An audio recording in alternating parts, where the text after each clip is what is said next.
Good evening, everyone. If you can please take your seats, we're going to get started momentarily with the fireside chat. So if you can take a seat, and we'll start in a moment. Just give them a second.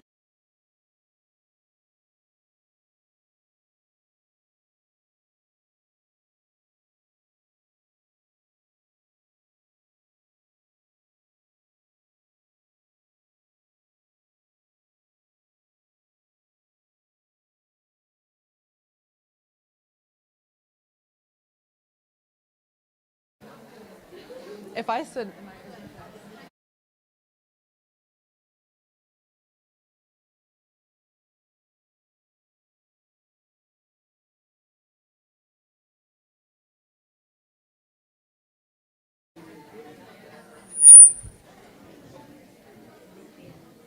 Oh my gosh. Ready? Hello, everyone, and welcome to the 2024 New Jersey Women in Tech and Business Forum with our friends at NextTech Communications and CoLab at Bellworks. My name is Brooke Petrani. I am the head of marketing at NPZ Studio Plus. I'm part of the marketing and design team here at the beautiful Bellworks. Please note that there are QR codes on everyone's seats, so you can scan them and submit any questions, and we'll try to get to as many as we can at the end of the panels. So first up tonight, we have our fireside chat. So first, I'd like to welcome moderator Janine Savarese, CEO of NextTech Communications, along with Aparna Khurjekar, Chief Revenue Officer and Business Markets and SaaS at Verizon. Take it away, ladies. Thank you, Brooke. Hi, everyone. Thank you so much for coming. Hello, everybody. So as Brooke mentioned, I'm Janine Savarese. I'm the founder and CEO of NextTech Communications, as well as the founder of this wonderful forum. So appreciate you all coming. Wanted to kind of set up the conversation here because obviously, you know, we as women in business, and thank you, Aparna, for being our first guest as the fireside chat. Aparna has a great story here. You know, it's really important to be able to get together and to network and to share our stories and to learn from each other. So to set the stage for this conversation, wanted to talk about the challenges, and then we'll talk about the opportunities. But it's still the fact today, as we've spoken about, that women in business do face many, many challenges. Many of us are still underrepresented. We've taken demotions. We've made sacrifices because we're caretakers. We do not, you know, advocate for ourselves in certain circumstances because, God forbid, we want someone to think that we're boastful or self-impressed. Can anyone relate to that? Raise your hand. Okay. Men, you can too. It's okay. This is not about man versus woman. Because also what we talked about last year, which was really interesting, and I can vouch for that as well, some of us as women in business, our male supporters have been, you know, dominating a lot of our support networks as well, because they do see the challenges that we face, and we need those voices. So on the positive side, you know, when we talk about kind of women and how we benefit coming together, and when we share our experiences, we learn. And I already have learned so much from Aparna in our brief conversations as we've gotten together, because you have a great story and it's very inspiring. So Aparna, as Brooke mentioned, is the Chief Revenue Officer for Verizon Business. And I think we'll start with your first job, which happened to be at Bellworks. That is true. That is true, and it was many, many moons ago. So well, we don't have to say that, but no, absolutely. And I feel like I've been so blessed in the last almost 2.5 decades. So the last time I set foot into Bell Labs here in Holmdel was in 1999, 98. I was still pregnant with my son, who's 24 years old now, and I was an intern at Bell Labs. And there was a waveguide building. I tried to look for it when I came in today. It was absolutely surreal for me. That's where we would do a lot of our chipset design.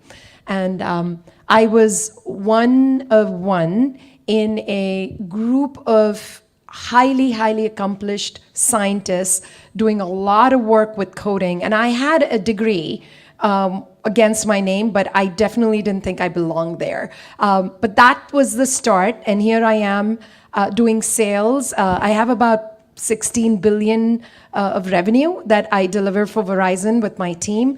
And the journey between then and now has been nothing but just amazing, with lots of falling forward, lots of growth.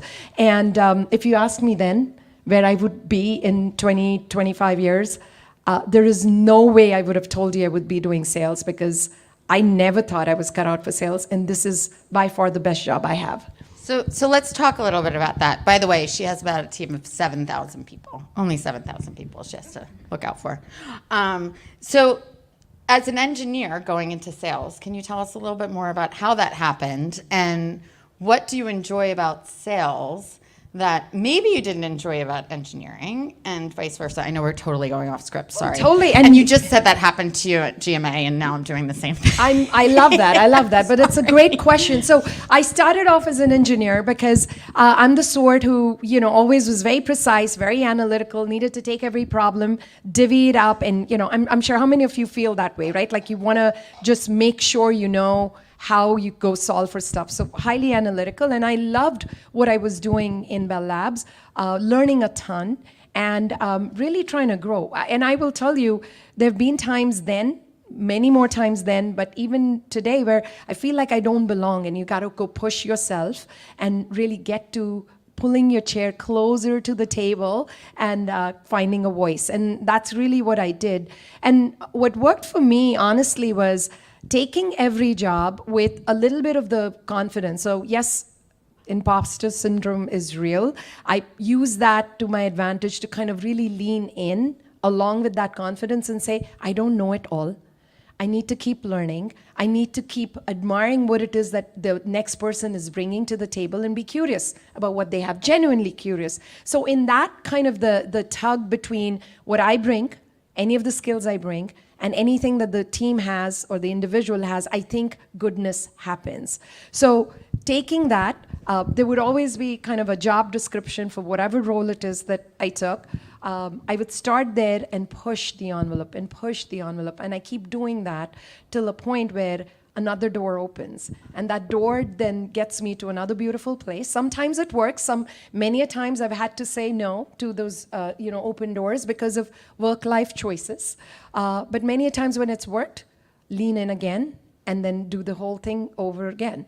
And what I've realized is with every role, I've been able to bring a lot of goodness from the previous role, but then ton of learning there, and then make sure that I am in a better place, but most importantly, the team around me is in a much better place because of that. So I will tell you, through Bell Labs, I realized that I loved being with people. My biggest punishment is if you put me in a room to just go solve for something on your own. I need to be with people. I drive energy from people. So I got into management roles very quickly. And when I started with Verizon, it was in a group which was doing something very, very, almost like did not matter to Verizon. And through that, which was fine, I started off, took it with a lot of, kind of energy. And through that, I learned something called machine to machine, now called IoT. It was completely new for Verizon, completely. Like nobody was looking at M2M, machine to machine. And I still remember the CIO in a year and a half calling me and saying, I need you to come do strategy for M2M, which was new for the entire company, new for me a year prior to that. And I joined the strategy team as a VP. And it was just literally, it wasn't a job that was kind of destined for me. It was a job that got created because I was showing interest and a lot of leaning into it. So it's really been about that, Janine, just creating a role and building it and growing and opening doors from there. So something else that we had talked about in our initial conversation was, I think your words were, people in the audience will see us on stage and think, oh, these women have it all. But it's not always that way, right? And you mentioned imposter syndrome, which does anyone suffer from that? Well, and I hope that on all of you... I like how the men also raise their hands. And I would say, It's I real. hope the imposter, over an armchair quarterback, just being in a place where it doesn't blind you, but it kind of drives you to learn and keep learning more. And being in that space is like, what do I not know? What do I need to know? How do I grow? How do I be in that constant learning phase? Because the minute that stops, you're kind of like ready for the next role or going and seeking out a bigger challenge.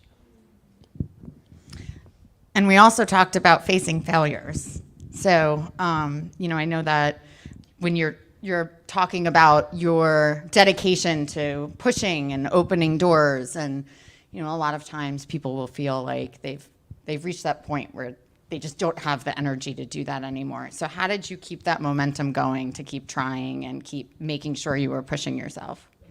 If I ever were to write a book, which I doubt anybody would want to read, but if I were to, it would be called Falling Forward, because I honestly do think I have learned the most in the most vulnerable moments where I have failed.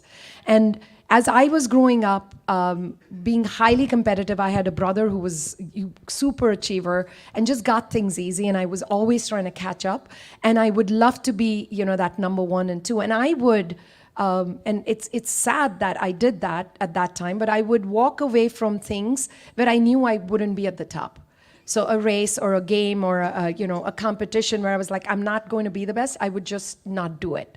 And what I realized is later on, as I was experiencing failure, I realized that unless you take those shots, unless you try and push yourself, you're not growing. Growing's happening when you're falling forward. So within Bell Labs, we were a part of a division that was doing wireless chipsets and wireless handsets. And our division got bought over by Motorola. And I was managing a team earlier on, about 20, 30 people, and we were doing software for the phone. And there was this one situation where we were selling to Verizon. And I still remember the day I was at home, and we used to have pagers at that time, not cell phones. And I got a text saying, hey, you got a call. There's a problem with the phone that we just delivered to Verizon, and they're testing.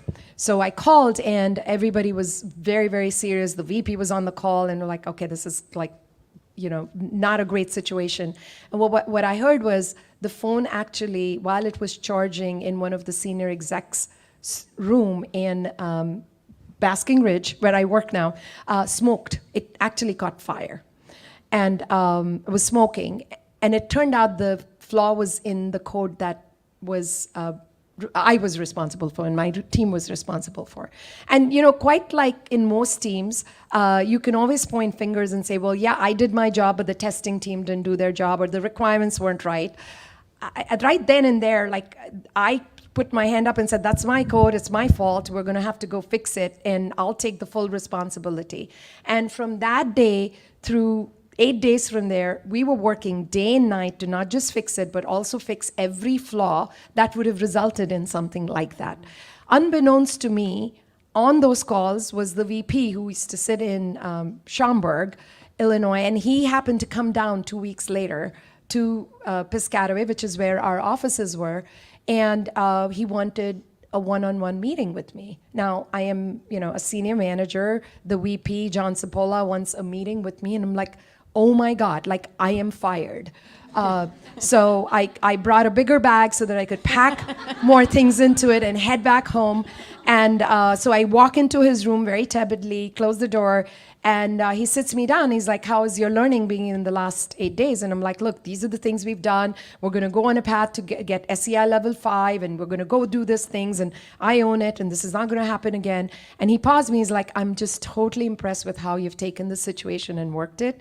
And I am starting a separate project where I'm pulling the best people within my organization. He had a large organization, and I'm going to take you all offsite, and I need you to be a part of it, and I want you to be working with that team and come up with the next gen phone. And I was stumped. Obviously, I was going to be working with a whole bunch of senior leaders. We were offsite for weeks, and we worked on something really cool. And anyone heard of the Razor product? That was the product we delivered. I told you I had one. Oh, you had one. My That's good daughter, stuff. Verizon gave it to us for free. She was 4. So yeah, We so blame you all still her keep it? problems on it. Yeah, that's right. So, I mean, again, just how I showed up at that time and what I learned, and it's just gotten me stronger. But it also got me to a place, and it opened a door which have never been open if that failure hadn't happened. Now, of course, I don't wish that on anybody, and I hope no phone smokes in me. But I hope I've made mistakes since, not the same one, and I have really seen myself grow. And what I've told myself, and I push every individual to do, is just take the shot. Like maximum you fall down, you get up, brush yourself. Don't let anybody feel like you're a failure, and you move on. And that's what it should be about. I have another question. Did you tell him you brought a big bag because you thought you were being fired? No, I did not. But there have been situations like that since, and honestly, it's just been really, really good. Who here likes failures? Nobody does. And when you're going through it, it sucks. But I think especially women always want to be perfect. I always want to be the best. I always want to be in a place where I'm not letting my family down, my boss down, my peers down, my people down. But you know what? The more vulnerable you are, the more open you are to these failures, the more you learn from it. So fall forward. Thank you. I love that. A lot of women that I met tonight are thinking about a career transition. So another off-script question, sorry. But what would your advice be to those women who are looking to transition into another industry or another role? Yeah. What would your advice be? You are looking at someone who has just transitioned from one role to another. So my journey, software engineering, moving into marketing, because I could not do the travel. I had teams in Korea and China with little kids, couldn't do it, moved into something which was a little more 9 to 7, not, through the midnight. And that worked out okay. And then from there, moved into Verizon. And again, strategy. I moved into the field doing a lot of network and network management, products, digital. I was a chief customer officer for consumer. And one fine day, got a knock, and our CEO is like, well, we need you to do P&L. And I'm like, I do P&L with digital. No, you don't do P&L with people. I need you to go out there and learn how to do that. And that's how I got this role. And honestly, the thing that has worked for me is what I call confident humility, right? Confidence in everything I brought. So to this role, I brought the technical chops. I brought how you run the network in Verizon, which is kind of the core of what Verizon is. What running products means and pushing good products to the customer means. What does it mean to be really good at customer experience? How do you connect across multiple channels with the customer? And I came in with all of that. But guess what? I had never, ever sold a thing, a pencil to anybody. And now here I was selling networks and big, solid solutions to customers. So I didn't know that. And I was very open and vulnerable to my team. I surrounded myself with people, the best people who could teach me. I still, to date, and it's been over 2 years that I'm doing sales, I go on trips with my sales reps who teach me, the frontline people who teach me how to sell. And I'm constantly learning and evaluating. And guess what? The minute I told them I am confident in what I bring, I'm learning from you, they were open, like an open book, and they were very, very willing, and till today, helping me with stuff. And I think together we've built something amazingly great. We've got service revenue growth that is way beyond where Verizon is. We've got growth for every individual. Our numbers are record high right now. And it's only because the teams rallied behind me, and I've rallied for them, and it's just been perfect. So what I will tell you is, there are some needs of every job. You need to have that, of course, if you're sitting in front of a customer, you need to know how you can be connecting with them. And if you don't, then, that's a problem, of course. But other than that, everything else you can learn. And you can learn on the job, or you can have people who can teach you how to do it. So if you're interested in something, just raise your hand and move. Open that door and get going. Thank you, everyone. Can you tell us a little bit about your leadership style? And you mentioned that you realized you got energy from working with people and managing people, so you were in these roles early in your career. Now you've got a team of 7,000 people worldwide. So what would you say is the leadership style that's worked for you? What have you learned, and what would your advice be to leaders and future leaders? That's a great question, and it keeps evolving, but I think it starts with the core principle that I have, which is treating others with more respect than what I deserve from them. Irrespective of what level, where they are at, every individual is bringing so much to the table. So I think it starts with that, and that kind of disarms people in a way where they're like, well, she's willing to listen to me, I'm willing to listen to her, and then together we can do something so much bigger and better. It starts with that. And for me, it has always been, and perhaps this is my engineering kind of growth that I've had, it's always been about knowledge, and knowledge being the best equalizer. So everyone who's got something to say with data has a seat on the table, and everyone gets an equal voice on the table. And I think by way of that, we've been able to create kind of a flatter, faster relationship. So between me and the front line, there are probably 6 or 7 layers, but the front lines are in most cases open to having the conversation with me, leaning in and being the architects.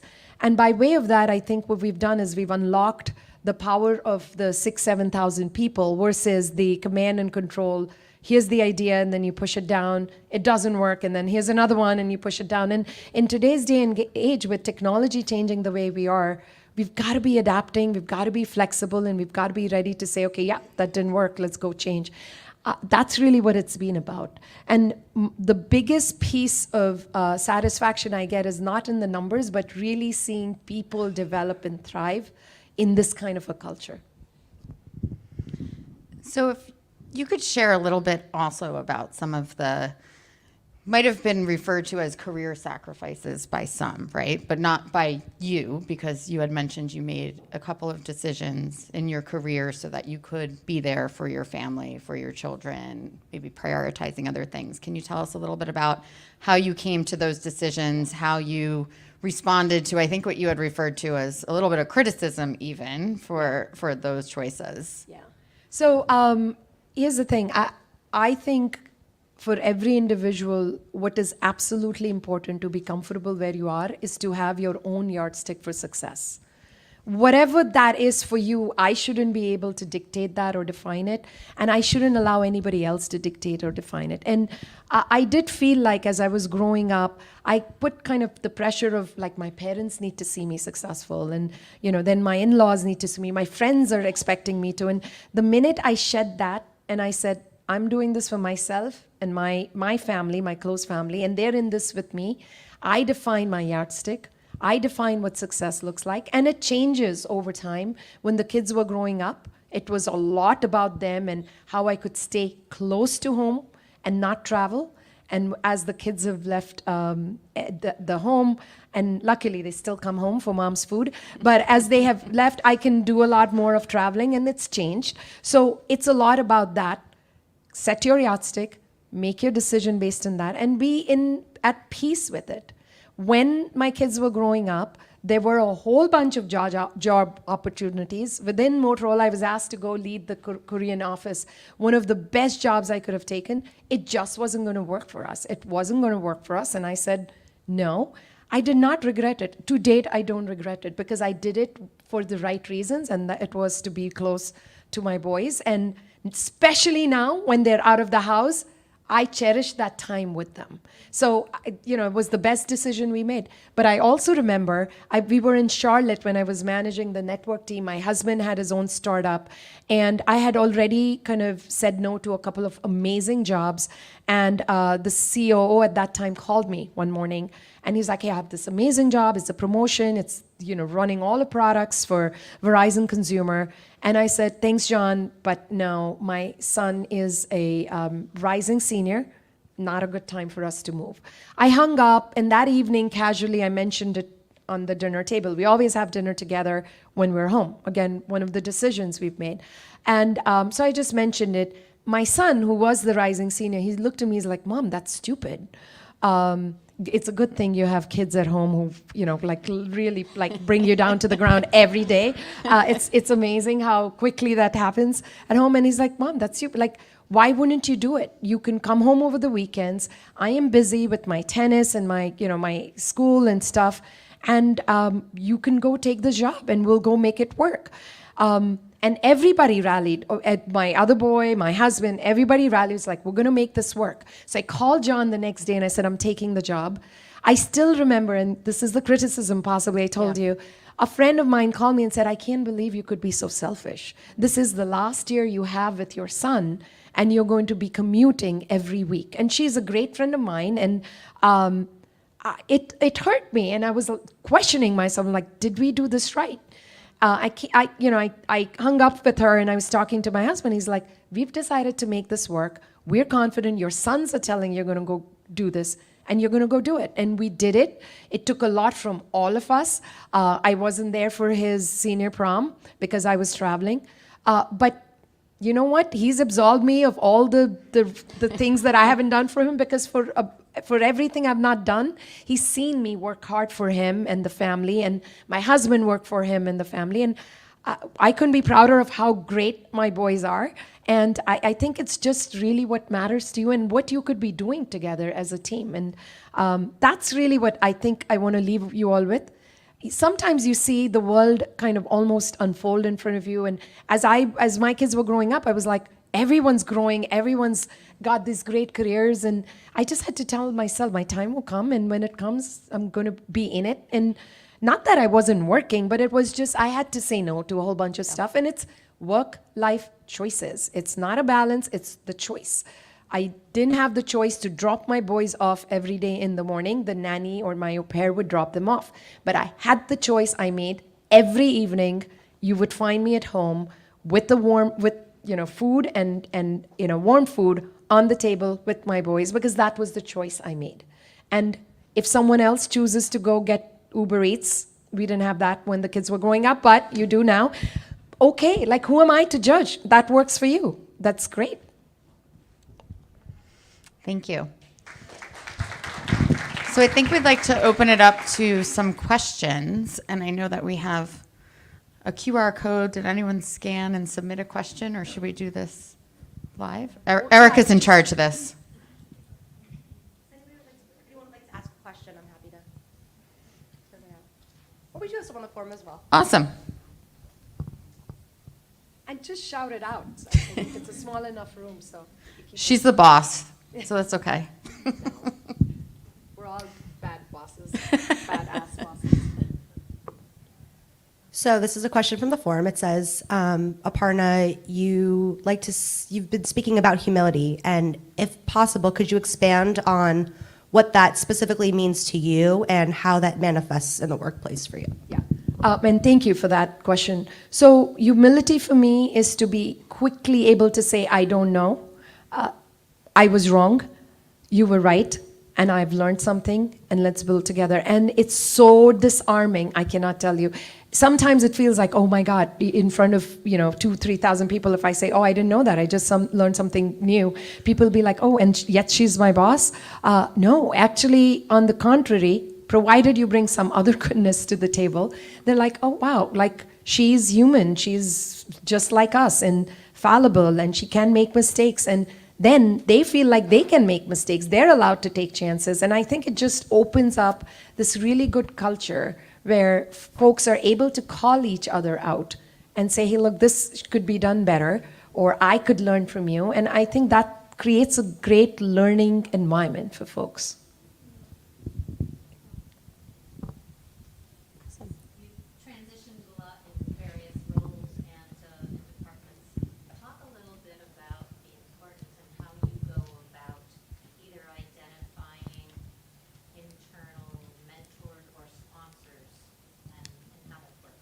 Yeah.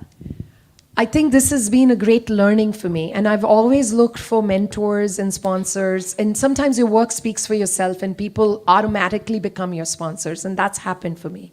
But there was a role that I was in the network organization. It was a big role. I was new into the organization, and I had two peers.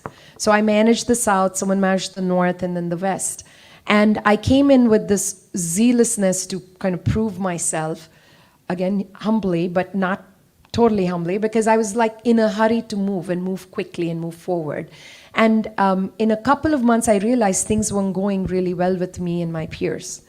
And they were seeing me as someone who wasn't adjusting to their pace or leaning in into them, and vice versa, helping them. And I had to pause, and we had an open conversation, and we said, well, look, we have got to make a pact. I don't know so much, you don't know so much, let's work together. And that was a great learning for me, because I think my best sort of network has been the network I've created with my peers. I still have those two as we call ourselves the Three Musketeers, as like in my corner. I have a problem. Just yesterday, I picked up the phone like, hey, I'm thinking about this.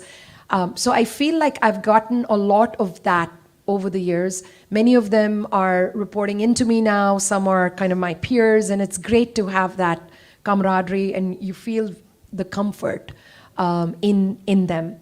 The other place where I feel like there's a lot that I have been able to gain and learn from is individuals who I've just found fascinating, or I think I can learn a ton from. Someone who's highly technically skilled or can deal with conversations, very difficult conversations well, and I see them in a meeting.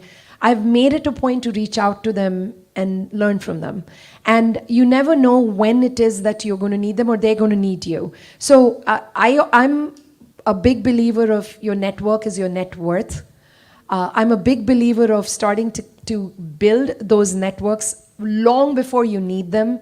I hate it when individuals call and say, will you sponsor me? And I'm like, I don't know where you've been for the last 3 years. Like, I really can't, even if I wanted to sponsor you. So staying in touch with people, being there for them, and having it a two-way street has always helped me. But network is my net worth, and I think if any, when I leave the corporate world, what I'll be taking with me is that friendship and the relationships, and how I have been able to influence people's careers and how they've influenced mine.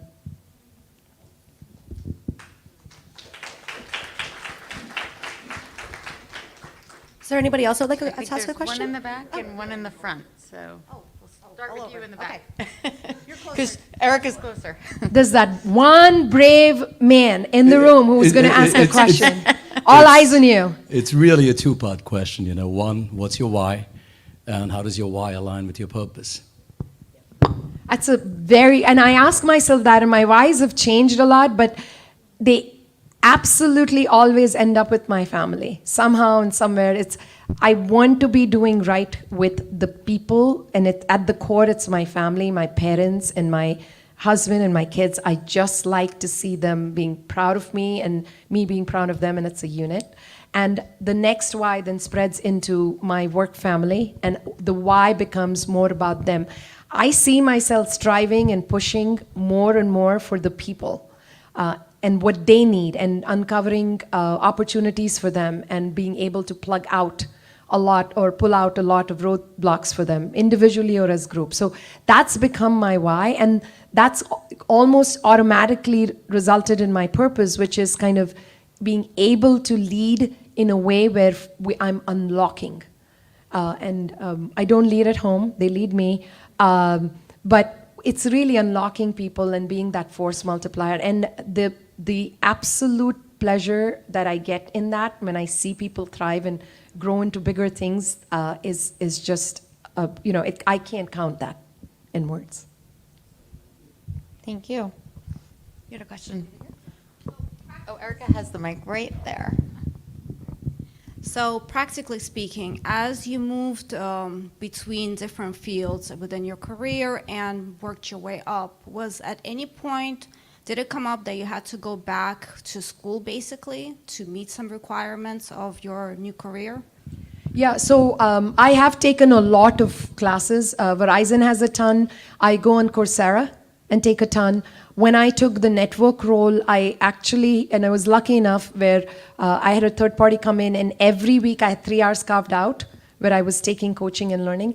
And I also do find time for on-the-job coaching and training and learning. And like I said, ride-alongs is a huge thing for me. I'm just signing up for an AI for executives class, because I know I need that. I can see how it is that I can be leveraging that too. So I think it's been a lot about growing constantly there. I also sit down with an individual who helps me with stage presence, who helps me with one-on-one negotiations and discussions. So it's been a constant journey. I'm not perfect in anything, and I just want to keep growing and building. Is that course that you mentioned on Coursera as well? No, actually, I'm looking at a couple of opportunities with colleges. Yeah. Oh, wow. Okay. Do you sleep? So I do sleep, Okay, but I am someone who rises very early in the morning. But by the way, someone beats me in the room every time. I get up at around 5:30. I know folks who get up at 4 in the morning and such, but I think what's important for me is to just get some exercise done in the morning, and Yeah. just that keeps me going. Any other questions? Oh, there's one. I'll make my way. Hi there. I would ask you if there's time for two, but let me start with the first one. I'm actually moderating a panel next week about women's career advancement and negotiation, and I've been out of the corporate world for a few years, and just hearing you talk just gave me like a stream of consciousness. So what I'd like to share with you is the download that I got about career advancement advice, kind of like strategies. And if there's any other opportunities that you feel compelled to share, let me know. So I think about the ability to gain visibility within your organization and momentum within your organization by being on a team that is doing high-profile projects within the organization versus one that's not, working under a leader that is well-connected, respected, cultivating cross-functional relationships, networking inside the company so you have all those other advocates looking out for opportunities for you. I also think about being in the driver's seat of your contributions to your industry. Sometimes we think that it's just our boss who needs to give us projects, but now we can join an industry association, blog, et cetera, and really be the arbiter for our contributions. I think also about being more purposeful and developing a career pathing plan. I very much believe in serendipity and magic and surprises, but we may want to at least know the next role that we are growing towards and the professional development that we need to grow towards. And I recently discovered that we can even use AI tools to give us advice on career pathing and the professional development we need to do. So that's the download that I just got in the last 10 minutes about career pathing, career advancement advice. Any other major things that you think could be a contribution to that? Obviously, that was definitely a lot more than what I said, so that's very impressive. I know that. I was like making notes. I'm like, oh yeah, that sounds like really impressive and interesting, and I should take that into consideration. But I think this is great what you've got.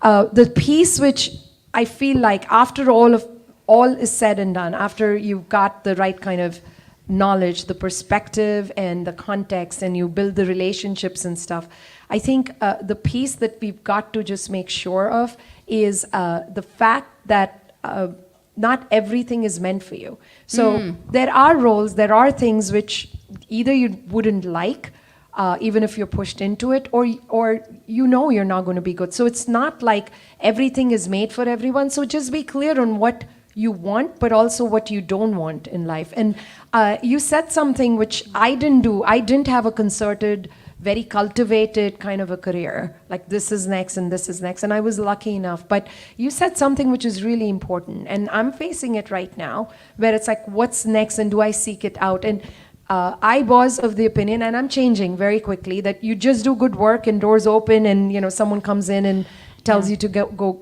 take that next job. I think there is a lot of importance in being very, very concerted in your approach and going and knocking on some of those doors yourself. There's nothing wrong in it. And if there is one thing I see my male counterparts and peers doing better than me, is just saying, I deserve that role next, or tell me what I need to do. I almost feel, and you called it out up front, I almost feel like, am I boasting? Am I like almost presupposing that this individual feels like I should be, taking that bigger job? But it's the right thing to do. So thanks for calling that out. Thank you. Would we have time for a second question? I don't want to. Sure. Okay. One more. This is going to be. This is maybe a stream of consciousness regarding salary.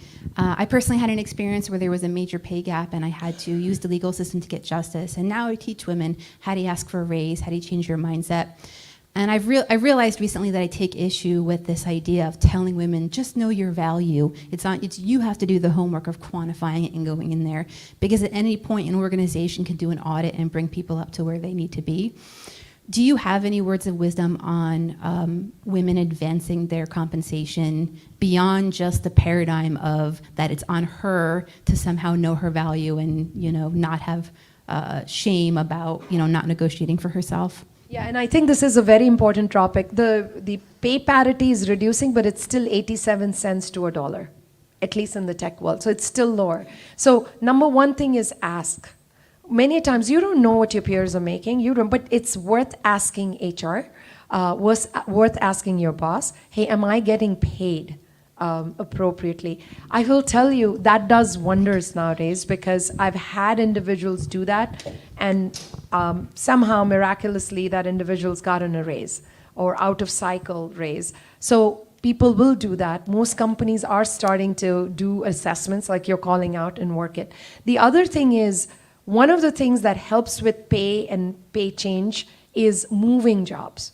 And I think we get stuck sometimes in a role, even if it's a dead-end role. It's like, no, I'm just going to plow through. And it's like, this is what I'm about. It's about grit. And I'm going to, well, just be smart and say, this place is not going anywhere. This thing is not getting, my boss doesn't see my value, or, I'm not feeling too excited about this role. Remove yourself from there and move into another role. And it is bound to get you another consideration for pay and bound to help you with your pay raise. So I think those are the two things I tell people often. Thank you. I think we're at time. Okay. So Great. We're ready for a panel. Thank you so much. Thank you, Aparna. Really appreciate it. Thank you, everyone. Great Keep rocking. conversation. Thanks. Thanks.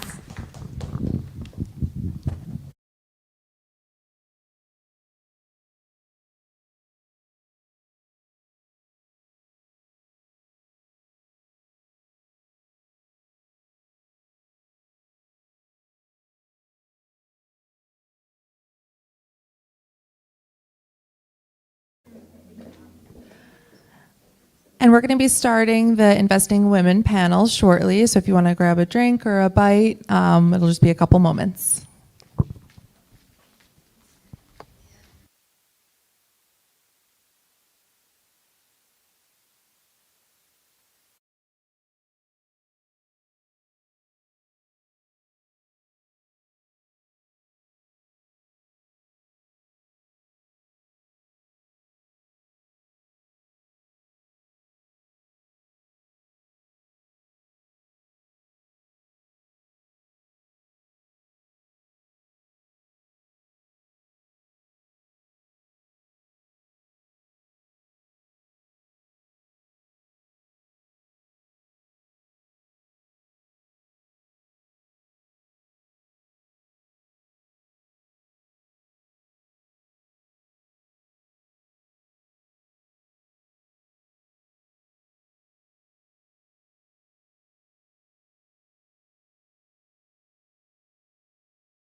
You ladies good? You're good? I'm gonna. All right, good luck.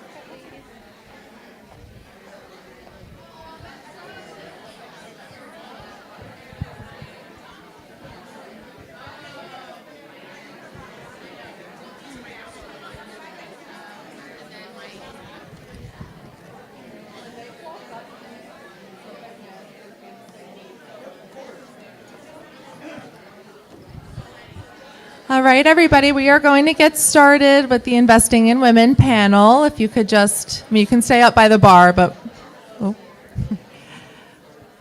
All right, we're going to get started. So once you grab your drink, take a seat. So up next is the Investing in Women panel, featuring moderator Paula Zamudio, CEO and founder of NPZ Studio Plus, as well as the lead designer and creative director of Bellworks. And now the panelists, Breen Sullivan, co-founder of The Fourth Effect, Dr. Chelsea Tanner, CEO of Morph Mentoring, Ali Glazer, CEO, founder, and certified executive coach at Ali Glazer Executive Performance,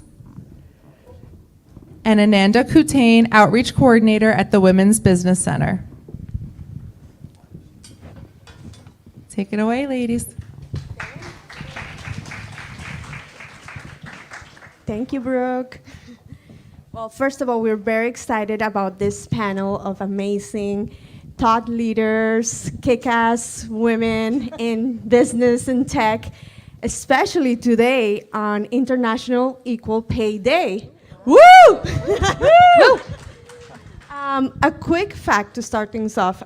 The World Economic Forum's Global Gender Gap Score, which measures gender parity around the world, stands at 68%. At the current pace of improvement, it will take 268 years to close this gap. For context, 260 years ago, the United States did not even exist. This means that in our lifetimes, our daughters' lifetimes, and even our granddaughters' lifetimes, we will not see a gender equal world. Investing in women is important, not just for women, but it's also enormous benefits for families, communities, and economies. But what do we mean by investing in women, and how does it benefit all?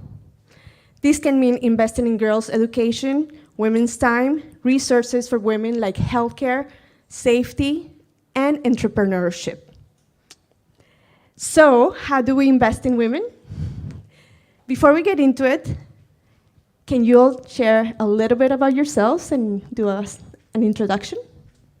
Absolutely, and I guess I will go first since I am closest. So my name is Breen Sullivan, and I am a tech lawyer by background. So what that means is general counsel for scaling mid-sized tech companies. I did this for about a decade, and then I had a couple of insights that led me to be convinced there was this huge market opportunity, but also social impact opportunity being ignored and left on the table. So that led me to found The Fourth Effect, which is a new kind of community-driven, AI-powered board and investment marketplace or networking matchmaking site. So think of like LinkedIn 2.0, but mixed with Bumble for boards and investing. We have to date around 1,000 pre-seed through Series A companies coming through, building out their advisory boards and their governing boards, and then fundraising. And then we have thousands of executives that are taking those seats and writing those checks. And most of those executives are women or BIPOC, just parts coming from underrepresented groups, although it's open to everyone. So yeah, that's The Fourth Effect. Really happy to be here. Hello, everybody. I'm Dr. Chelsea Tanner, and I am the CEO of Morph Mentoring. I also have a nonprofit called Enosis, the Leadership Network. And In Morph Mentoring, we help businesses and professionals find money where they're not thinking to look. And usually that's through government contracts, procurement opportunities with corporate companies, no bid proposals, grants, and other ways of finding funding through non-traditional lending or through SBA, things of that nature. And so aside from my work life, I am a mom, I am a God-fearing woman, and I am now a new wife, and I am a real woman that has real issues. So I just gotta make sure everybody knows this is who I am. Hi everyone, I'm Allie Glazer, and I am a certified executive coach. I specialize in leadership development with leaders from emerging leaders through executive level leadership. I specialize also in burnout prevention and self-care, so something that I'm happy to talk more about tonight as we talk about challenges that women face in particular. And alongside of that, I have a 25+ year career as a senior leader in the nonprofit sector. I currently head learning and development for a statewide nonprofit. Hello, everyone. My name is Ananda Kutain. I am the Small Business Outreach Coordinator at the Women's Business Center. We are a nonprofit. We support women who are looking to start and own their own small business. I connect small businesses with our center. I also engage with other partners and government officials just to spread the word about what we do and how we're here to help the small business community. I also do own my own small business. Okay, ladies, so the first question is, what are the existing challenges for women in their careers, right?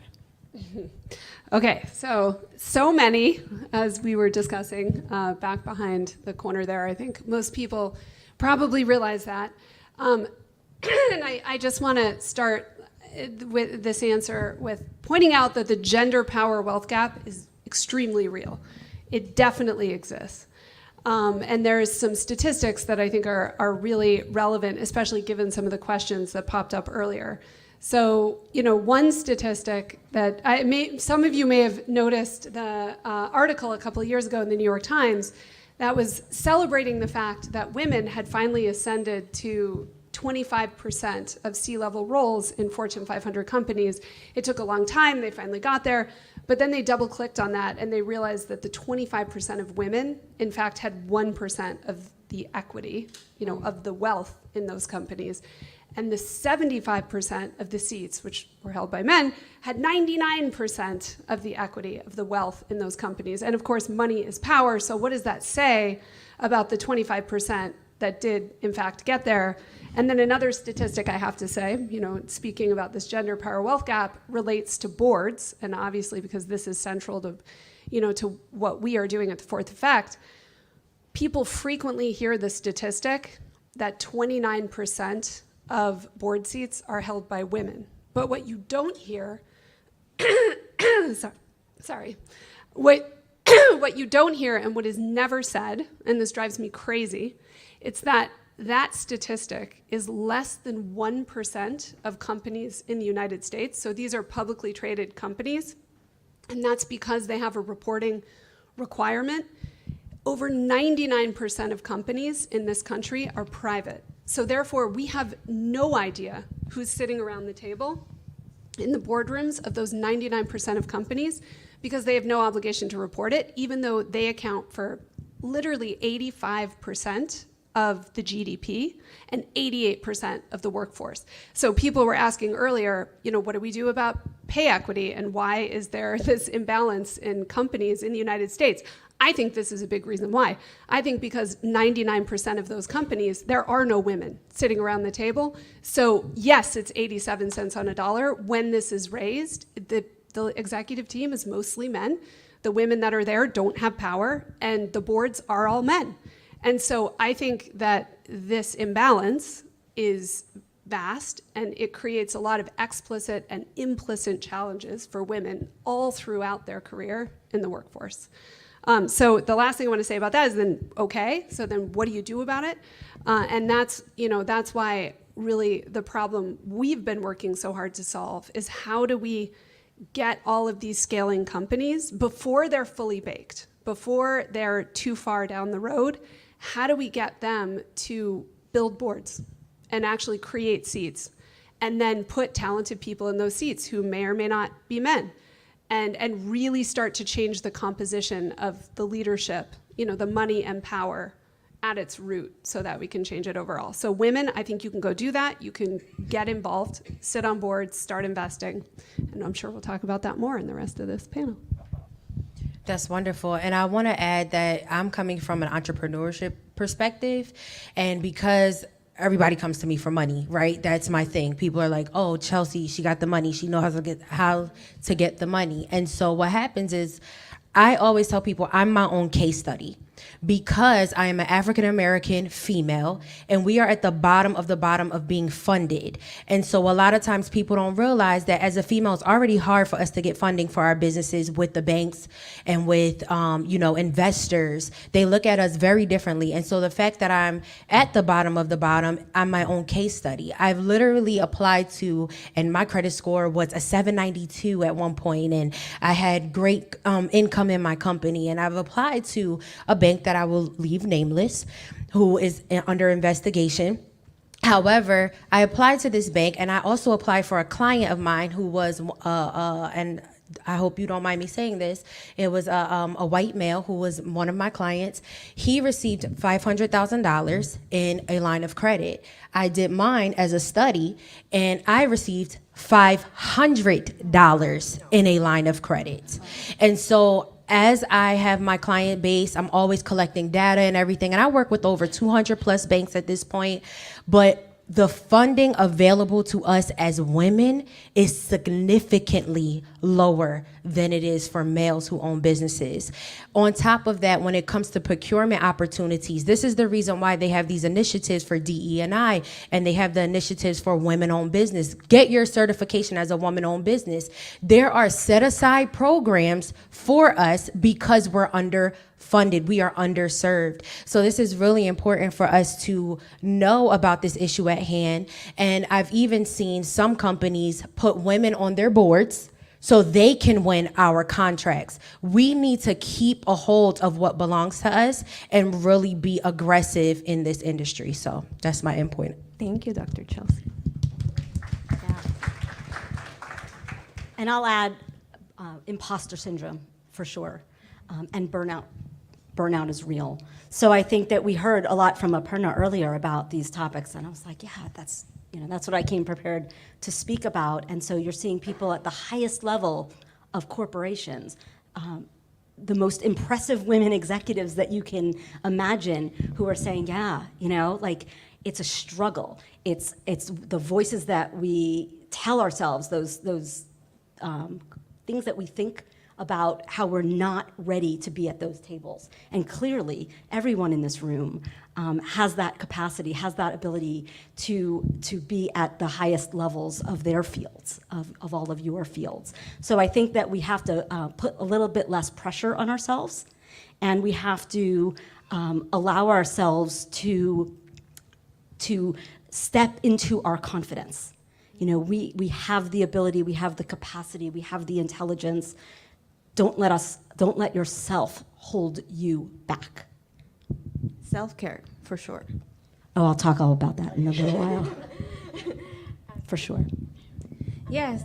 So a lot of our clients at the WBC talk about work-life balance. They're not able to prioritize themselves or their families or their job because they're pulled in so many different directions. They're not able to put 110% into their families or into their jobs because they're getting pulled. And we often tell our clients, you need to learn how to delegate. You need to learn how to hire a helping hand so that you can be here one day and there the next. So I think that's a challenge that a lot of women and our clients deal with, is work-life balance, figuring out how to do it all. Well, thank you. So this year's theme is investing in women, right?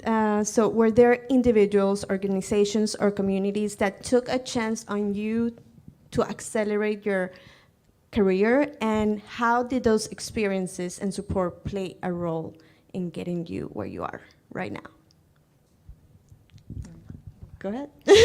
Yeah, well, I have to really give so many people, first of all. Nobody gets to where they are without a network of support, without a lot of cheerleaders, supporters, friends, people that you can just rely on to tell you the truth, to tell you what you need, to tell you what you're good at, to give you that confidence. So that's first and foremost. But I really have to give a lot of, I have so much appreciation really from the company that I've been working for over 20 years.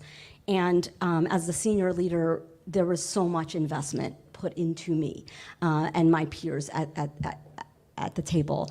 We receive quarterly leadership retreats, and that led me to be reading leadership books and getting really excited about being on a leadership journey and what that meant. I was given an executive coach. I still have an executive coach to this day. And along the way, I said, I want to be the person doing that. I became so passionate about leadership and leadership development and coaching. And it wasn't something for me that was brand new in terms of the desire to be a consultant, be a trainer, own my own business. That was something that I actually traced back to the very first job I had after graduate school about 25 years ago. And it's a funny story because I sat in a conference room for my first ever strategic planning session. And there was a consultant there who was facilitating. And I just sat, and I was 24 years old, and I just sat there like in awe.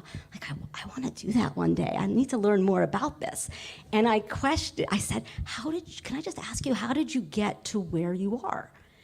And she immediately thought that I was questioning her credentials, when really I was my boss had to step in and say, I think what Allie meant was that she really admires what you're doing. And I was like, 100% that's what I meant. So that was 25 years ago. And then over the years, just this development of interest in leadership and having the opportunity, a company that would invest in my training. So when I said, I not only want to go through this training, I want to go deeper. Will you set me up with leadership coaching, leadership training, leadership development, coach certification? But I asked for all of these things. And that's something I want to leave you all with today as well. You have to ask. People sometimes will invest in you just because. But most of the time, to get to that next level or to get that next thing that you want, it's asking for it. And what's the worst they can say is no, not this year, in the next budget, whatever it might be, or you move on and you find it elsewhere. But I've been blessed to have it in a company that I've been with for a very long time, and it allowed me to also develop my own company. And that's exactly what I'm doing now. I still have my day job, but I have a book of business doing leadership training and consulting for organizations and executive coaching for individual leaders. I love that. I love asking for it because that's hard. Definitely a lesson.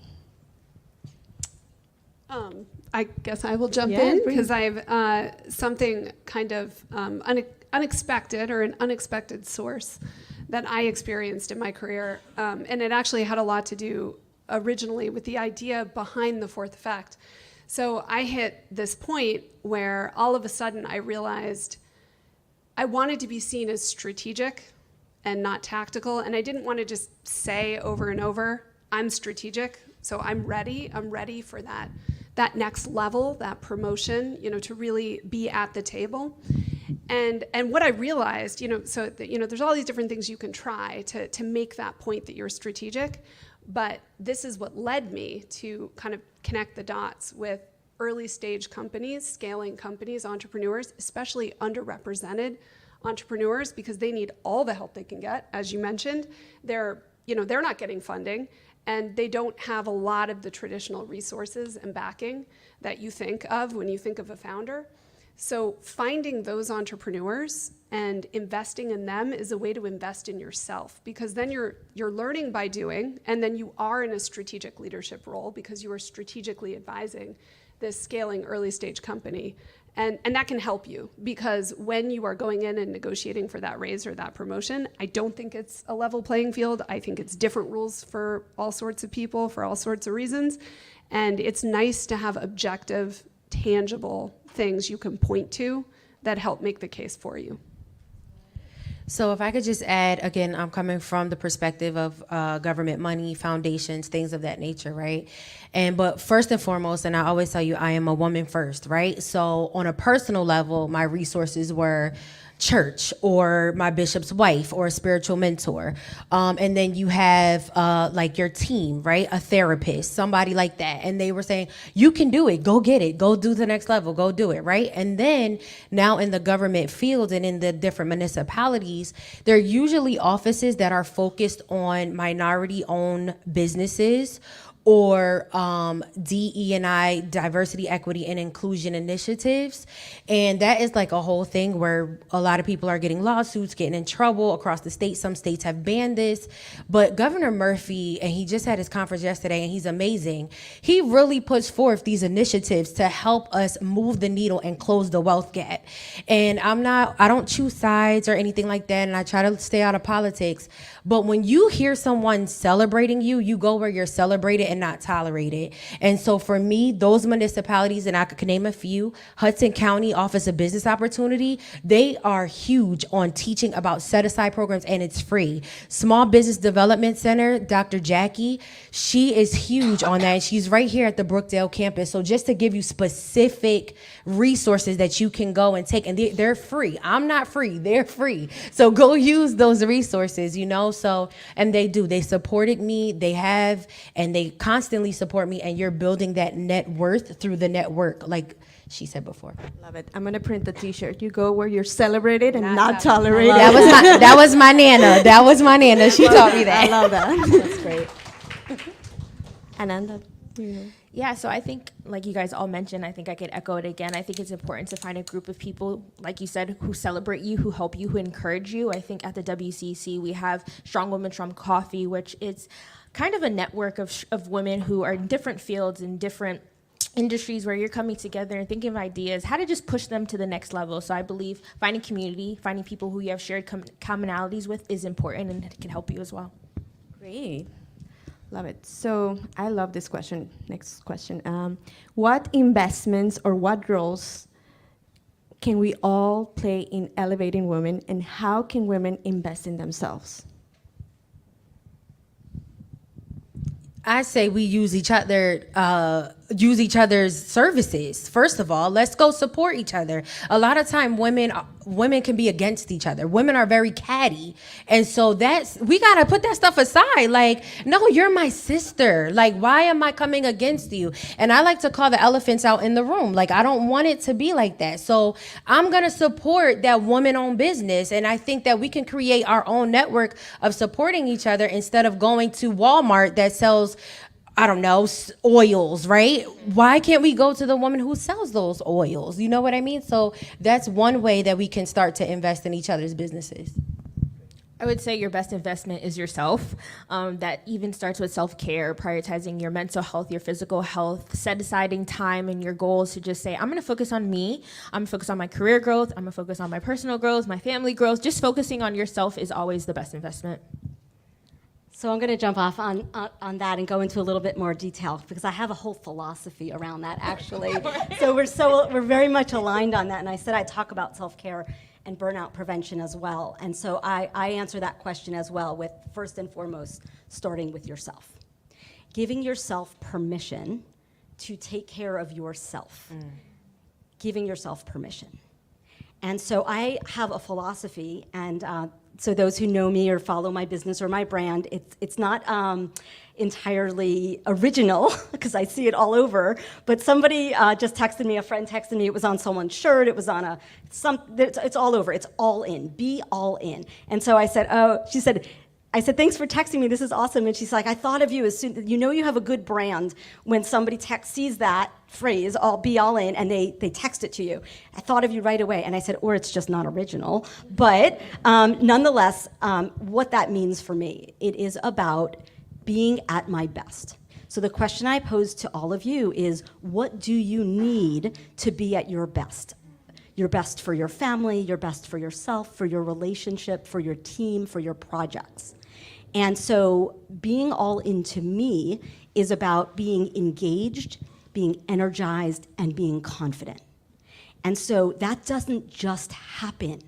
You don't just wake up and feel all of those things unless you're intentional and unless you have self-awareness and unless you infuse the self-care that you were talking about, the spiritual energy, the physical energy, the emotional and the psychological energy that we all need. So for me, that formula is self-awareness plus self-care plus intentionality, infusing all of those needs that you have, and we all need different things. Some of us have a really great spiritual life, but we don't sleep but 4 hours a night. You can't sustain that, right? So tapping into, on any given day or week, what it is that you need from your 4 core energy domains. And I would also say invest. So just literally start investing, because women, we don't invest. We are really, really comfortable donating and, I'm going to go to this charity lunch and it's $1,500, but it's for a good cause.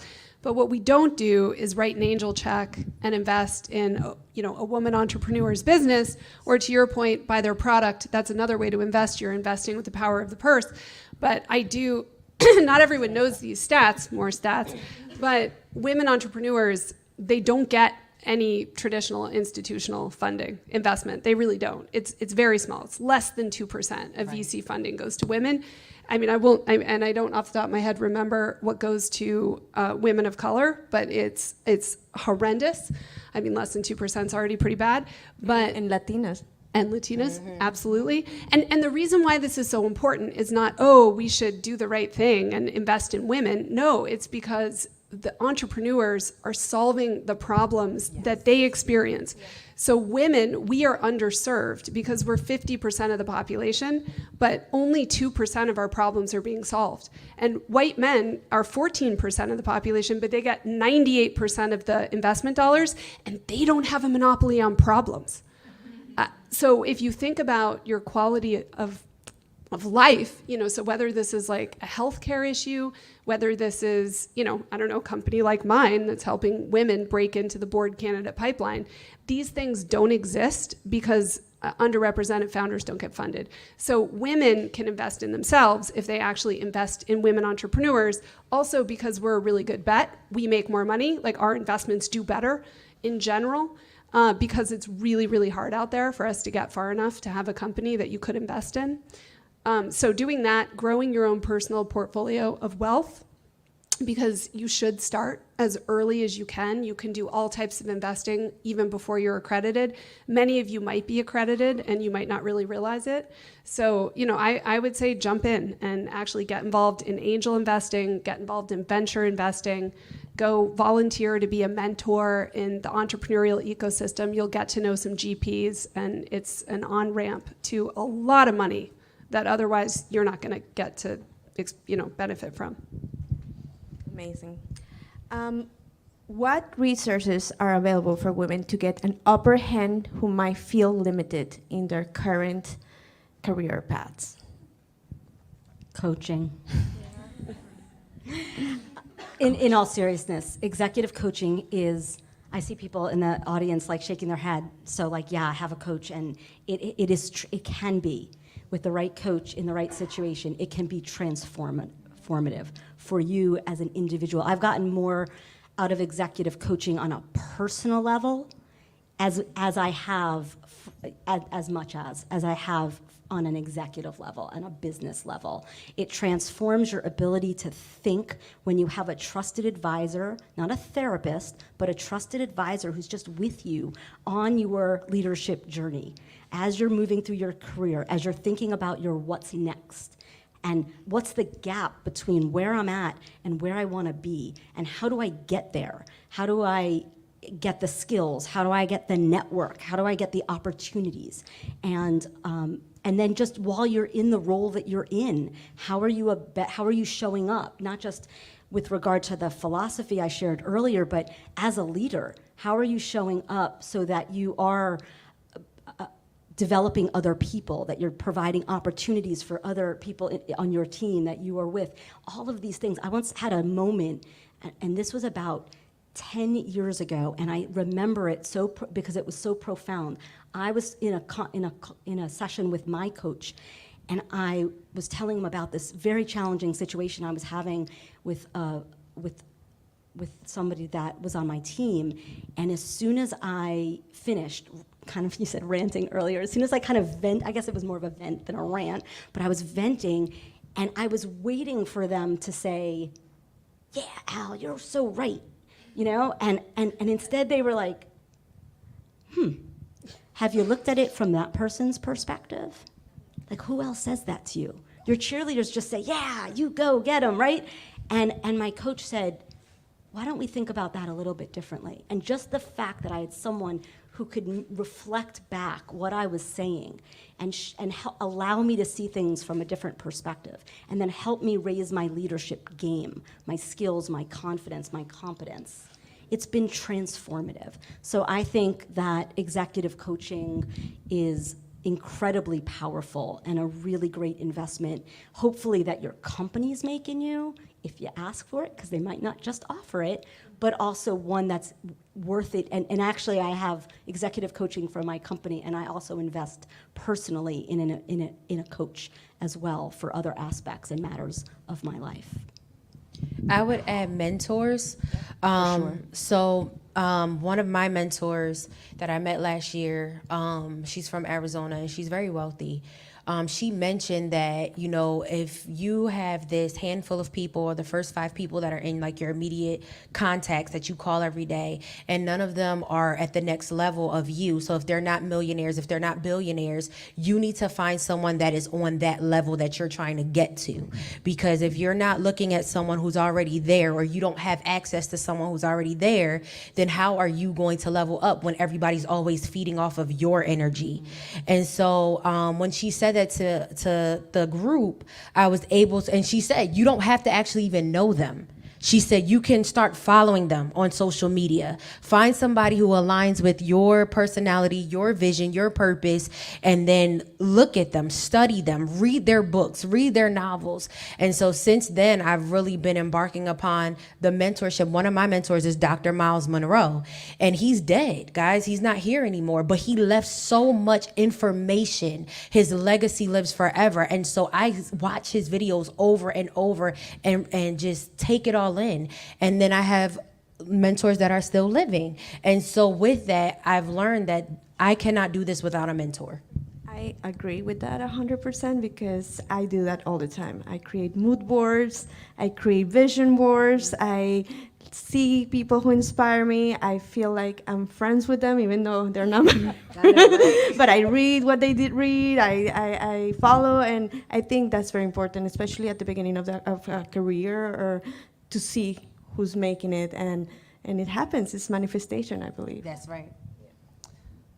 And also community, and I know this, I couldn't agree with everything more with what's been said already, but I think finding communities that speak to you and don't be scared to go outside your comfort zone.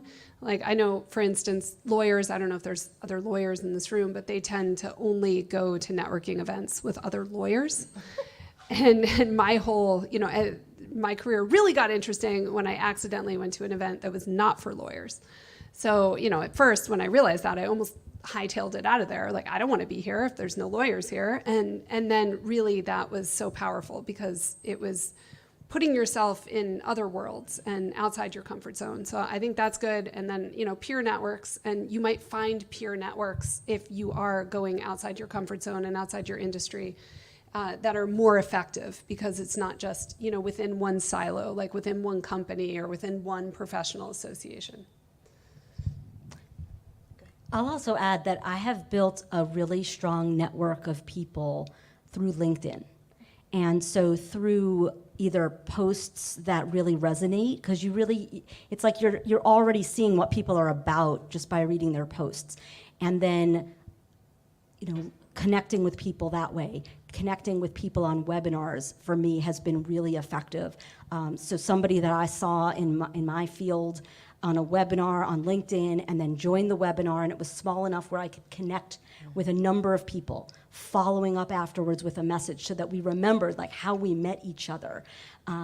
And then that, I'm actually telling a specific story, not just general. I do this generally, but in this one particular instance, this was all within a year ago, and then became people who actually lived in Manhattan, so I became friends with them, and I would go in and meet them for networking, just for a drink or for coffee, and that continues to grow and develop, and not being afraid to just put yourself in those rooms, whether they're virtual or actual physical spaces, where you can see and be seen, and that imposter syndrome, not having it, so that you could say, they want to meet me as much as I want to meet them. It's a peer group that you're establishing, but it's putting you in places that the networks and the resources and the investments then are ripe for opportunity.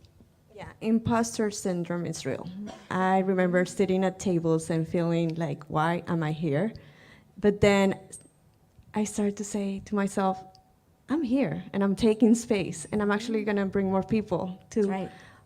give more opportunities. But yeah, it's something that I feel like we do have, and it's inevitable. But I think people see in us more than we are able to see in ourselves.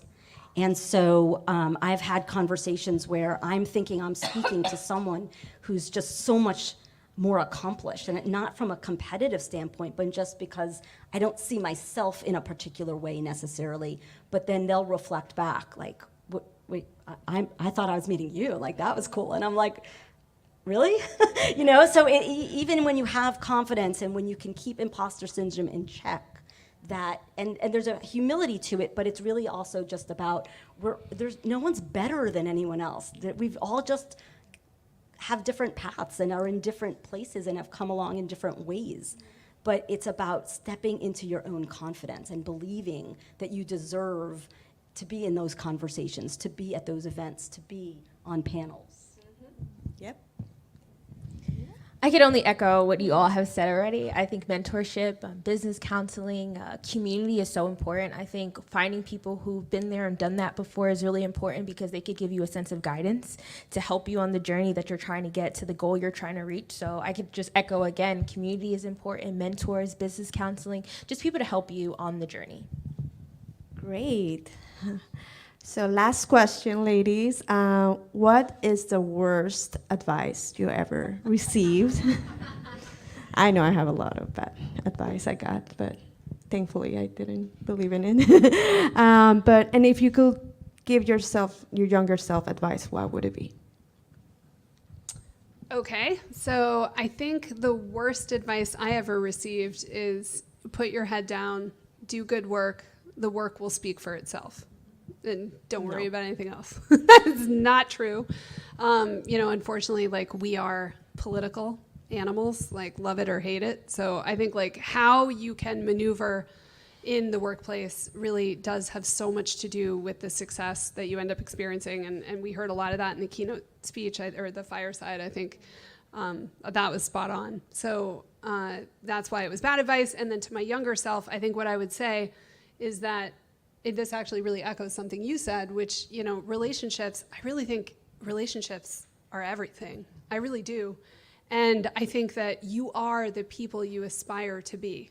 So having some intentionality around, who inspires you, who are you just really blown away by, and then paying attention to them. And your example, really whether they're alive or not. And I think that can have a really huge influence on who you are in the world, because it's all malleable. No one's better than anyone else. I love that one too. I would say the worst advice I got was that you made enough money already this year, so you don't need to make any more money. No. And you're saying that to the money person. So I'm like, what? That doesn't make any sense. But in reality, what it felt like was you shouldn't even go for anything further. You need to cap yourself. You need to stay limited. You need to stay in a certain position. You are underneath, And for me, the best thing that I can say to my younger self would, number one, is that God is with you. And you're never alone. And number two, you belong there. You belong in those rooms because they invite you there because you belong there. So all of you ladies, when you get invited to those rooms, guess what? you're invited because you belong there. So that's the best advice I could give myself. So I've been trying to come up with an answer to this question. We were given some of the questions beforehand. So I've been thinking about this for like a week, and I keep coming up empty. I mean, I had a week to think about it, and I realized why. It's because I really do try to really maintain positivity and positive thinking. So my best guess is that I've received some really bad advice, but I've just let it go. I just shake it off. Like, yeah, that's not, maybe for you, but not for me. And so I don't have an answer to that question, but I do know that I have been very intentional in my own life, in my work, and in raising my son about self-esteem and confidence. I know that's been a theme of some of what I've talked about. And so when it came to raising my son, I was like, I think that I can help mitigate all the biggest fears as a parent that I would have for him if he had self-esteem. Because I think that that's at the foundation of how we make decisions in our lives. And so, while keeping him humble, I always, from a very young age, would say, these are the 5 things about you. And so they were things like, you are smart, and you are competent, and you're cute. You know, I always thought that. So I would tell him all the things, and I would always say, but the looks wasn't the most important things, but yeah, you know, you can claim that as well. And so the piece of advice that I came up with very quickly, while I spent a week racking my brain for the bad advice and couldn't come up with it, very easily what came to me is, you've got this. I would say I've been trying to think of the negative advice, but I can't put my finger on it. But I would definitely say to my younger self to, of course, be kind to myself, but also to be a little harsh, to be a little mean, because that's on the end of me working hard to get where I need to be. I think it's kind of like, I could be nice to myself, yes, but then I'm not going to push myself. So be a little harsh to myself, just a little. Great. Well, thank you all for this amazing night and conversation. Thank you, everybody, for coming to this panel and supporting Bellworks and NextTech Communications collaborators and CoLab. We did this. I love it. And now we have some time for some Q&A. Erica, you want to take it from here? Yeah, I'm happy to take audience questions again. We actually have a decent amount on the forum, too, so I'm just going to kick it off with one of them.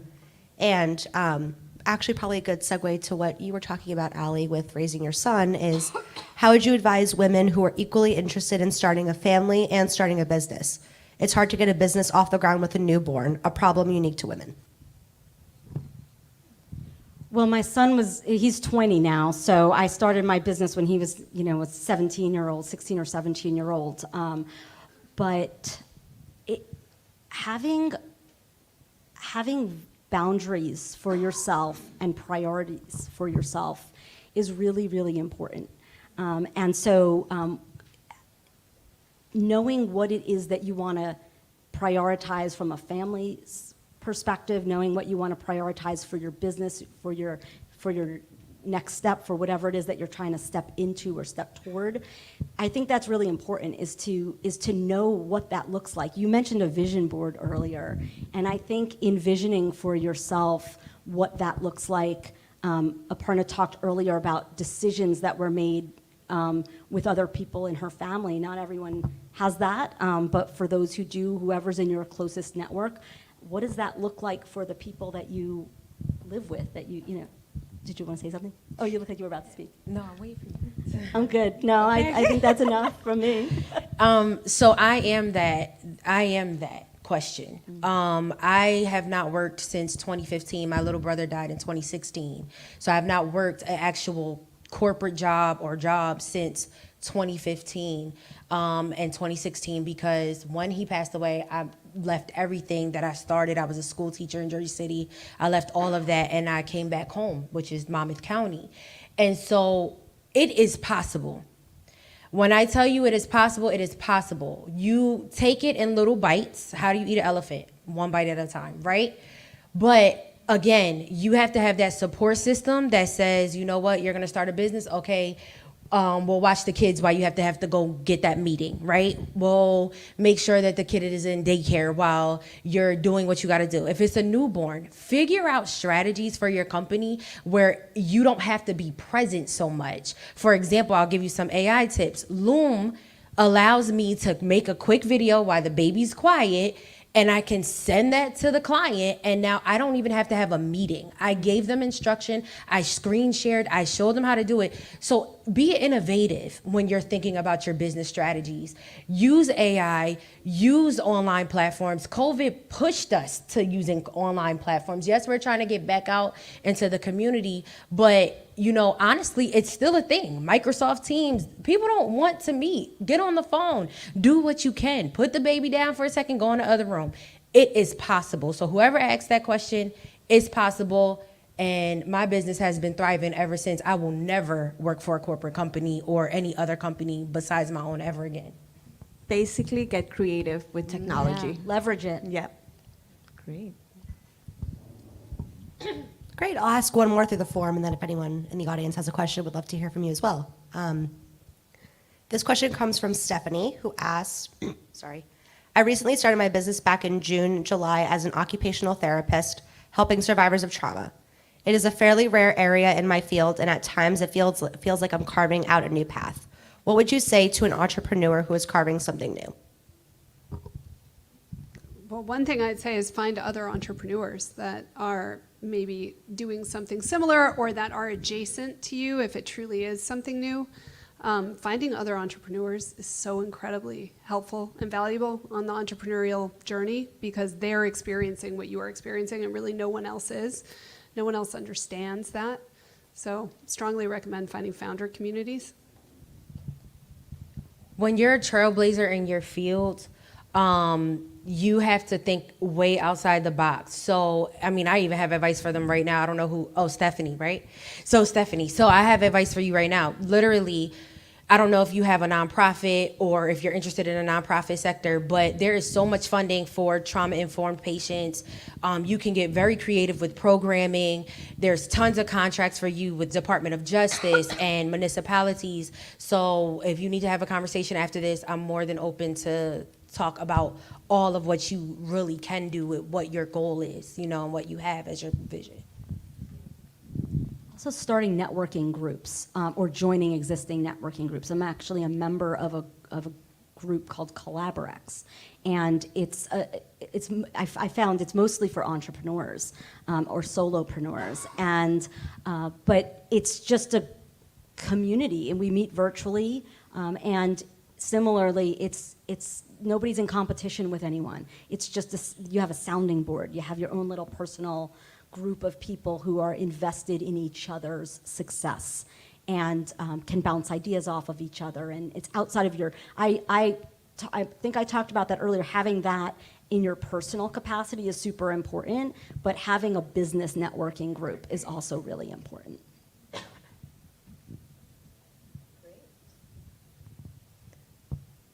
Any other questions? We have a few on the forum, but yeah. There you go. I'm pretty loud. I'm wondering where you find your enthusiasm.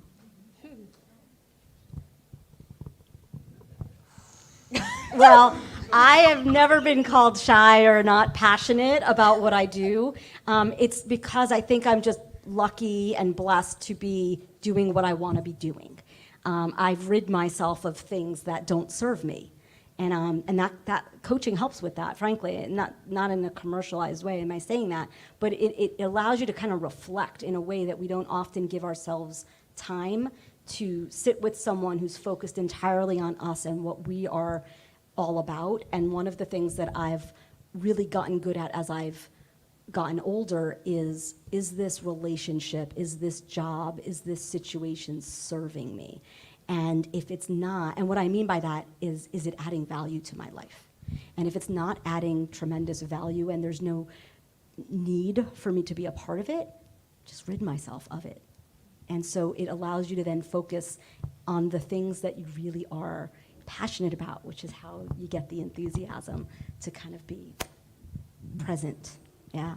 If I could just add, I believe that the enthusiasm is lying dormant within us.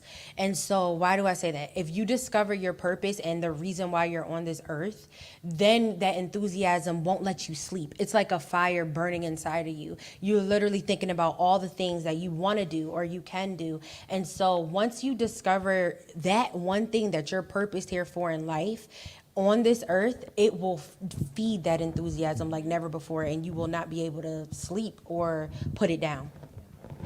I would also say envisioning your future self really drives me, thinking of what all I can be. That makes me go crazy personally. I love that. And I guess I was just thinking about this, and I was thinking, for me, I feel like there's been a lot of different things I've done in my life where I have had enthusiasm because I have felt like it's saying mission driven is kind of the wrong sentiment, because it's not necessarily always attached to a clear mission.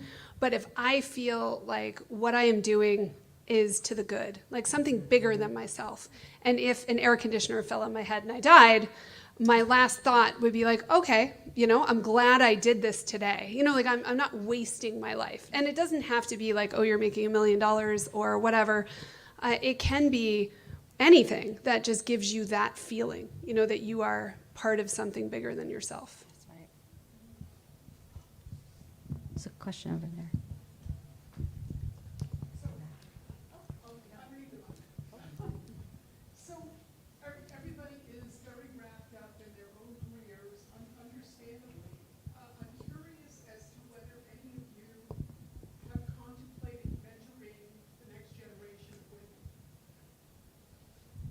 That's kind of why we exist at the Fourth Effect. So come join us.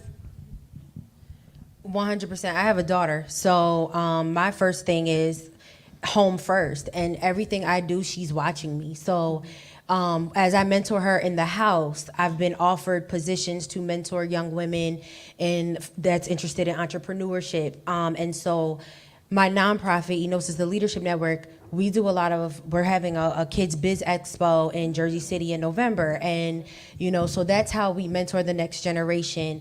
And a lot of times I find that women are drawn to me more than the young men because I am a female.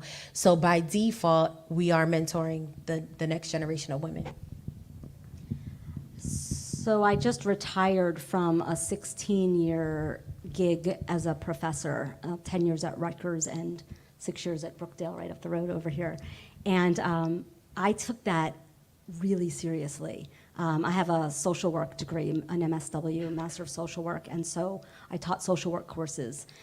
And I took that so seriously, I would say I'm not just teaching, I am literally training the next generation of social workers, which is a really, really important field, female-dominated for sure, although I've had some wonderful male students as well. So I take that role very seriously. I have a lot of former students that I'm still very much connected to. I don't profess to be a mentor, but I know that there are people that are very close to in my life, former students, former team members, people that I've worked with, who I know I hold that title for, and that's very, very special to me. I would say yes, that's of course a goal of mine, of mentorship, but I also believe, I have a professor who just was speaking the other day, and he was basically saying that the younger generation is up next. What we're doing now, innovation, AI, is all forms of young kids expressing themselves, so I believe it's so important that we do take time to make sure we're investing in young adults, making sure they're on the path to a brighter future for themselves, so yes.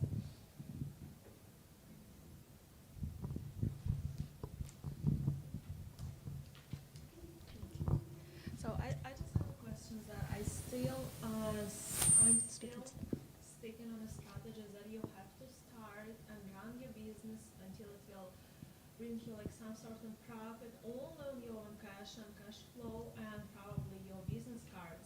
And only after several times you may apply for any heavy loans. But otherwise, I never think backwards that you have an idea and you apply for any loans. Can you speak into the mic for me so I can hear everything clear? I know you probably don't. No, can you repeat it? Okay, I'm sorry. I think I heard, and I think it's a great question for Yeah, you. 'cause I wanna answer Yeah, it. I think she's raising that chicken and egg conundrum that definitely underrepresented founders face every day, which is you don't get funding until you have $1 million ARR. And how do you get to $1 million ARR if you don't have any funding? So I think you have some answers. Okay, so if you don't have any funding, but you have a product, are you saying you have cash flow already, or you don't have cash flow yet? Cash flow, yes? I'm sorry, it wasn't my question. Oh, Okay. okay. Other questions?